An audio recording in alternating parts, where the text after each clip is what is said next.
सभी को राम राम। मैं ऋषिका आज आप लोग सामने एक कहानी लेकर आई हूँ। कहानी का नाम है सोच का स्वर्ग। बहुत समय पहले की बात है। एक छोटे से गांव में एक बुजुर्ग महिला रहती थी जिनका जीवन प्रभु भक्ति में बीता था। रोज सुबह शाम वे मंदिर जाती, भजन गाती और सभी से प्रेम पूर्वक थी। जब मृत्यु का समय आया तो स्वयं यमराज उनके सामने प्रकट हुए। महिला ने पूछा, हे यमराज, बताइए मैं कहाँ जाऊंगी, स्वर्ग या नरक? यमराज मुस्कुराए, माता, आपने जीवन भर सच्चे मन से भक्ति की है, प्रभु आपसे प्रसन्न है, इसलिए आपको उनकी धाम ले जाया जाएगा। महिला प्रसन्न हुई, पर मैंने मन में एक जिज्ञासा जागी। उन्होंने विनम्रता से कहा, यदि अनुमति हो तो मैं स्वर्ग और नरक दोनों देखना चाहूंगी।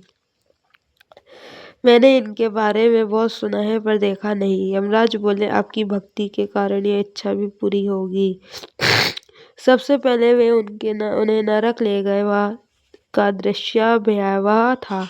लोग चीख रहे थे, तड़प रहे थे पर मर नहीं पा रहे थे। बीच में एक बड़ा पात्र लटका था जिसमें स्वादिष्ट खीर थी, पर कोई खा नहीं पा रहा था। महिला ने पूछा, इतनी स्वादिष्ट खीर सामने है, फिर भी भूखे क्यों हो?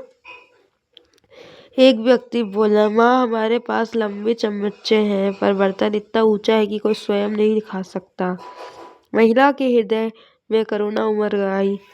वे यमराज उन्हें स्वर्ग ले गए। वहाँ सब और हंसी, संगीत और शांति थी।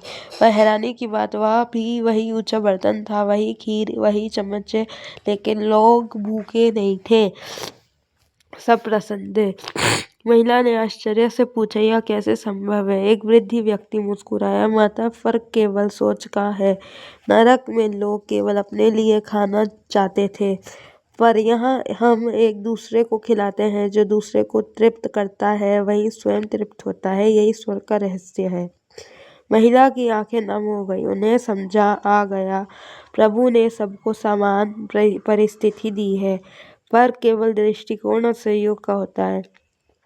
यमराज बोले, माता, अब चलिए प्रभु के धाम चले। महिला शांत मुस्कान के साथ बोली, अब मैं समझ गई हूँ, स्वर्ग और नरक कोई जगह नहीं, वे हमारे विचारों और कर्मों में बसते हैं। उन्होंने आंखें मूंदी और प्रभु के धाम चली गई। सीख, जीवन की परिस्थितियाँ सभी के लिए लगभग समान होती हैं। जो प्रेम और सहयोग से जीता है वही स्वर्ग में है।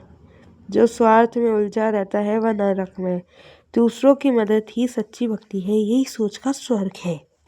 सभी को जय जय श्री राम। जय हिंद। सदैव प्रसन्न रहिए। जो प्राप्त है वही पर्याप्त है। धन्यवाद। जय हो, सदा विजय हो।